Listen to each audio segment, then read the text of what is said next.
जैन साथियों, दीपांजलि एकेडमी में आपका स्वागत है। दोस्तों, आज हम साइंस के महत्वपूर्ण प्रश्न बताएंगे जो परीक्षाओं में आते हैं और आने की संभावना है। ठीक है दोस्तों, पहला देखिएगा, एक तनी हुई स्प्रिंग में स्थित ऊर्जा नियत होती है। जो तनी हुई स्प्रिंग होती है उसमें स्थित ऊर्जा नियत होती है, ध्यान रखें। इसी प्रकार जो चाबी वाली घड़ी होती है, घड़ी में भी स्थित ऊर्जा होती है, ध्यान रखिएगा। अब बायोडीजल कैसे प्राप्त होता है? तो बायोडीजल रतन जोत व करंज के पौधे से प्राप्त किया जाता है, ध्यान रखना। रतन जोत व करंज के पौधे से बायोडीजल प्राप्त होता है। रतन जोत को जाइट्रोफा भी बोला जाता है, ध्यान रखिएगा। अगला है, जैव गैस का मुख्य घटक मेथेन होता है। दोस्तों, मेथेन का सूत्र होता है CH4, ध्यान रखिएगा। जैव गैस का मुख्य घटक कौन होता है? मेथेन। और इसमें मेथेन की मात्रा कितनी होती है? 75% होती है, ध्यान रखना। जैव गैस में मेथेन की मात्रा कितनी होती है? 75%। ठीक है। पवन ऊर्जा नवीनकरण ऊर्जा का स्रोत है। पूछा जाता है कि पवन ऊर्जा क्या है, गैर परंपरागत या नवीन ऊर्जा का स्रोत है? तो ये नवीनीकरण ऊर्जा का स्रोत है पवन ऊर्जा। ठीक है। अच्छा, इसके बाद विद्युत सेल रासायनिक ऊर्जा को वैद्युत ऊर्जा में बदलने का कार्य करता है। तो जो विद्युत सेल होते हैं दोस्तों, इनमें रासायनिक ऊर्जा होती है और ये रासायनिक ऊर्जा को वैद्युत ऊर्जा में बदलते हैं, ध्यान रखिए हमेशा। अगला है धावन सोडा, यानी कि कपड़े धोने वाली मशीन। धावन का मतलब होता है कपड़े धोने वाली मशीन। किस सिद्धांत पर कार्य करती है? तो ये अपकेंद्री के सिद्धांत पर कार्य करती है। इस प्रकार दूध से क्रीम निकालने पर भी अपकेंद्री, यानी कि जो अपकेंद्रीकरण का सिद्धांत लागू होता है, ध्यान रखना। यानी कि कपड़े धोने वाली मशीन और दूध से दही यानी कि मलाई, जो उसको जिसको बोलते हैं मट्ठे बहाने वाली होती है, वो भी अपकेंद्री के सिद्धांत पर कार्य करती है। किस पर? यानी कि कपड़े धोने वाली मशीन, वॉशिंग मशीन, और दूध से जो क्रीम निकाली जाती है, ये दोनों अपकेंद्री के सिद्धांत पर आधारित हैं। अपकेंद्रीकरण, ध्यान रखना, अपकेंद्रीकरण के सिद्धांत पर आधारित है। अगला है, लोलक घड़ियां गर्मियों में सुस्त हो जाती हैं। क्यों? तो देखो, लोलक घड़ियां गर्मियों में सुस्त हो जाती हैं इसलिए कि लोलक की लंबाई बढ़ जाती है और लंबाई बढ़ जाने से दोलन में लगा समय घट जाता है, या सॉरी बढ़ जाता है। लोलक घड़ियां गर्मियों में क्या होती हैं? सुस्त हो जाती हैं, क्योंकि लोलक की लंबाई जब बढ़ जाती है तो लंबाई बढ़ने से दोलन करने में जो समय लगता है वो भी बढ़ जाता है। इसलिए गर्मियों में क्या होता है, लोलक घड़ी सुस्त हो जाती है और ठंडियों में तेज हो जाती है, सर्दियों में, ध्यान रखिएगा। ठीक है। अगला क्या है दोस्तों, एक कटा हुआ हीरा जगमगाहट के साथ चमकता है, ये पूर्ण आंतरिक परावर्तन के कारण। तो जो एक हीरा चमकता है तो पूर्ण आंतरिक परावर्तन के कारण होता है। और एक कटा हुआ हीरा, ध्यान रखना, एक कटा हुआ हीरा, उसमें दरार पड़ जाती है तो वो पूर्ण आंतरिक परावर्तन के कारण क्या होता है? चमकता हुआ, जगमगाता हुआ दिखाई देता है, ध्यान रखिएगा। ठीक है। अब पूर्ण आंतरिक परावर्तन की शर्त क्या होती है? एक पूछी जाती है अधिकांश कि पूर्ण आंतरिक परावर्तन की शर्त क्या है? तो आपतन कोण का मान क्रांतिक कोण से अधिक होना चाहिए। तो पूर्ण आंतरिक परावर्तन के लिए क्या शर्त होती है? कि जो आपतन कोण का मान क्रांतिक कोण से अधिक होना चाहिए, ध्यान रखना। आपतन कोण का मान क्रांतिक कोण से हमेशा कितना होना चाहिए? अधिक होना चाहिए। ठीक। पूर्ण आंतरिक परावर्तन में प्रकाश का अपवर्तन बिल्कुल नहीं होता। जो पूर्ण आंतरिक परावर्तन में प्रकाश का अपवर्तन बिल्कुल भी नहीं होता, ध्यान रखिएगा।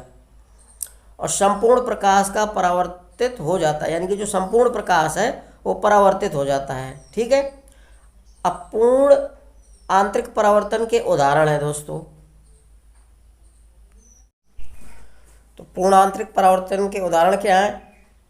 तारों का टिमटिमाना, जो तारे टिमटिमाते हैं ये पूर्ण आंतरिक परावर्तन के कारण। ठीक है। हीरे का चमकता, हीरा भी जो चमकता है वो पूर्ण आंतरिक परावर्तन के कारण होता है। सूर्य के उदय और अस्त होने के समय सूर्य का लाल दिखाई देना, जब सूर्य उगता है और डूबता है दोनों समय लाल दिखाई देता है, ये भी पूर्ण आंतरिक परावर्तन के कारण होता है। और रेगिस्तान में मरीचिका का बनना, रेगिस्तान में जो मरीचिका बनता है, ब्रह्म की स्थिति उत्पन्न हो जाती है, वो भी पूर्ण आंतरिक परावर्तन के कारण होता है। जल में पड़ी हुई परख नली का टेढ़ा दिखना, तो जल में कोई यदि परख नली या कोई भी ऐसी वस्तु डाल दी जाए तो वो तिरछी टेढ़ी दिखाई देती है, वो भी पूर्ण आंतरिक परावर्तन के कारण होता है। और प्रकाशिक तंतु भी इसी पर निर्भर करता है। कैसे? और प्रकाशिक तंतु पूर्ण आंतरिक परावर्तन पर निर्भर करता है, यानी कि पूर्ण आंतरिक परावर्तन का उदाहरण भी है प्रकाशिक तंतु, ध्यान रखिएगा। ठीक है। अब हीरे का चमकना, हीरे के लिए क्रांतिक कोण कितना होना चाहिए? तो पूछा जाता है कि हीरा जब चमकता है उसके लिए क्रांतिक कोण का मान कितना होता है? तो 24 डिग्री सेल्सियस या 24.4 डिग्री सेल्सियस होता है, ध्यान रखिएगा। हीरे का चमकना के लिए क्रांति कोण कितना आवश्यक है, ये कितना होना चाहिए, तो 24 डिग्री सेल्सियस या 24.4 डिग्री सेल्सियस होना चाहिए। अब देखिए पूर्ण आंतरिक परावर्तन के लिए कोण के मान, हीरा का कितना होता है 24.4 डिग्री सेल्सियस, और क्राउन कांच जो होता है 41.1 डिग्री सेल्सियस होता है, और फ्लट कांच होता है 37.4 डिग्री सेल्सियस, और जल वाटर यानी कि जल वाटर का होता है 48.5 डिग्री सेल्सियस। ये ध्यान रखना, पूर्णांतरिक क्रांतिक कोण के मान है ये। पूर्णांतरिक परावर्तन के लिए कितना कोण चाहिए, तो जल वाटर के लिए कितना होता है 48.5 डिग्री सेल्सियस। एक बार पुनः समझ लीजिए, हीरे का होता है 24.4 डिग्री सेल्सियस, और क्राउन कांच का होता है 41.1 डिग्री सेल्सियस, और फ्लंट कांच का होता है 37.4 डिग्री सेल्सियस, जल यानी कि वाटर का होता है 48.5 डिग्री सेल्सियस। ये पूर्ण आंतरिक परावर्तन के लिए मान है, ध्यान रखिएगा। अगला है प्रकाशिक तंतु। तो प्रकाशिक तंतु क्या होता है दोस्तों, प्रकाशिक तंतु बनते क्या है कि कांच, यही इसी को बोला जाता है क्वार्टज कांच के लंबे तथा पतले कई रेशों को मिलाकर बनाए जाते हैं। तो प्रकाशिक तंतु, ध्यान रखिएगा, कांच, यह इसी को बोलता है क्वार्टज कांच, लंबे तथा पतले कई प्रकार के रेशों को मिलाकर बनाया जाता है। तो लंबे और पतले कई रेशों को मिलाकर प्रकाशिक तंतु बनाए जाते हैं, ध्यान रखना। तो कांच के लंबे और पतले कई रेशों को मिलाकर बनाया जाता है। अगर कांच दिया हो ना, और कांच की जगह क्वार्टज कांच दिया हो तो सही करेंगे, ध्यान रखिएगा। दो, या तो कांच या क्वार्टज कांच। पर्यावरण से अधिकांश बनाए जाते हैं किससे, क्वार्टज कांच से, कि लंबे और पतले रेशों को मिलाकर बनाया जाता है प्रकाशिक तंतु। ठीक है दोस्तों। अगला है संचार सेवाओं में संकेतों को एक स्थान से सुदूर यानी कि दूर स्थानों को प्रेषित करने, संचार सेवाओं में संकेतों को एक स्थान से दूसरे स्थान तक प्रेषित करने यानी कि भेजने में, शरीर के भीतर जो शरीर के हमारे आंतरिक भाग होते हैं उनकी जांच करने के लिए, लेजर किरणों द्वारा सर्जरी करने में, विद्युत संकेतों को प्रकाश स्रोतों के संकेतों के माध्यम से संप्रेषित करने, शरीर के आंतरिक भागों की जांच करने में प्रकाशिक तंतु का प्रयोग किया जाता है। यानी शरीर के आंतरिक भागों को जांच करने में प्रकाशिक तंतु को उपयोग किया जाता है या प्रयोग किया जाता है। ठीक है। और आपके लेजर किरणों द्वारा सर्जरी करने में, विद्युत संकेतों को प्रकाश स्रोतों के संकेतों के माध्यम से संप्रेषित करने में। ठीक है। और संचार सेवाओं में संकेतों को एक स्थान से दूसरे स्थान तक भेजने या प्रेषित करने में किया जाता है। ठीक है। अब देखिए अभी दोस्तों आगे भविष्य में क्या है, और भविष्य की सूचना प्रौद्योगिकी प्रकाशिक तंतु पर ही आधारित होगी। यानी कि जो आपके भविष्य में सूचना प्रौद्योगिकी है तो प्रकाशिक तंतु पर ही आधारित होगी। जितने भी कार्य होंगे वो सिर्फ इसी पर होंगे, प्रकाशिक तंतु पर। अब अगला है दोस्तों लाइफ आई, एल आई, लाई को एल आई और फाई को एफ आई का विस्तृत रूप लाइट फिडेलिटी अर्थात प्रकाश तद्रूपता है एक प्रकार का। ध्यान रखना, ये अगर आता है कि लाइफ आई क्या है तो ये एक प्रकार का क्या है, लाइट फिडेलिटी अर्थात प्रकाश तद्रूपता है। ठीक है। अगला है दोस्तों किसी माध्यम का ताप बढ़ाने पर उस माध्यम में प्रकाश के वेग पर कोई प्रभाव नहीं पड़ता। यदि किसी माध्यम में अगर ताप बढ़ाने पर उस माध्यम में प्रकाश के वेग पर कोई प्रभाव नहीं पड़ता, अर्थात वेग अपरिवर्तित रहता है, यानी कोई माध्यम है तो अगर ताप बढ़ा दिया जाए तो प्रकाश के वेग पर कोई प्रभाव नहीं पड़ता, जैसा वैसा ही रहता है, यानी कि वेग अपरिवर्तित रहता है। ध्यान रखिएगा। अगला है प्रकाश का विवर्तन अवरोध के आकार पर निर्भर करता है। ध्यान रखना, प्रकाश का विवर्तन अवरोध के आकार पर निर्भर करता है। कोई वस्तु, औजार या कोई ऐसा, अवरोध का मतलब रुकावट होता है, जब आज छाया उसको आ जाते हैं कहीं भी प्रकाश, तो प्रकाश का विवर्तन अवरोध के आकार पर निर्भर करता है। ध्यान रखिएगा। अवरोध का मतलब कोई रुकावट, आगे आ जाना। ठीक है। तो आकार पर निर्भर करता है प्रकाश का विवर्तन, ध्यान रखिएगा। अब अगला है प्रकाश का प्रकीर्णन, माध्यम के कणों द्वारा प्रकाश का अवशोषण और पुनः उत्सर्जन होता है। ध्यान रखना, प्रकाश का प्रकीर्णन माध्यम के कणों द्वारा प्रकाश का अवशोषण और उत्सर्जन दोनों होता है। अवशोषण भी होता है और उत्सर्जन भी होता है। ध्यान रखना, प्रकाश का प्रकीर्णन माध्यम के कणों द्वारा प्रकाश का अवशोषण और उत्सर्जन दोनों होता है। बैंगनी रंग के प्रकाश का प्रकीर्णन सबसे ज़्यादा होता है। जो बैंगनी रंग होता है उसके प्रकाश का प्रकीर्णन सबसे ज़्यादा होता है, और लाल रंग के प्रकाश का प्रकीर्णन सबसे कम होता है। पूछा जाता है अक्सर दोस्तों, ध्यान रखिएगा। लाल रंग के प्रकाश का प्रकीर्णन सबसे कम होता है, बैंगनी रंग के प्रकीर्णन सबसे ज़्यादा होता है। अब वर्णक्रम के अनुसार, यानी कि इनके वर्णक्रम के अनुसार सबसे, यानी कि घटते क्रम में बैंगनी से लेकर लाल रंग तक प्रकीर्णन घटता जाता है। ध्यान रखना।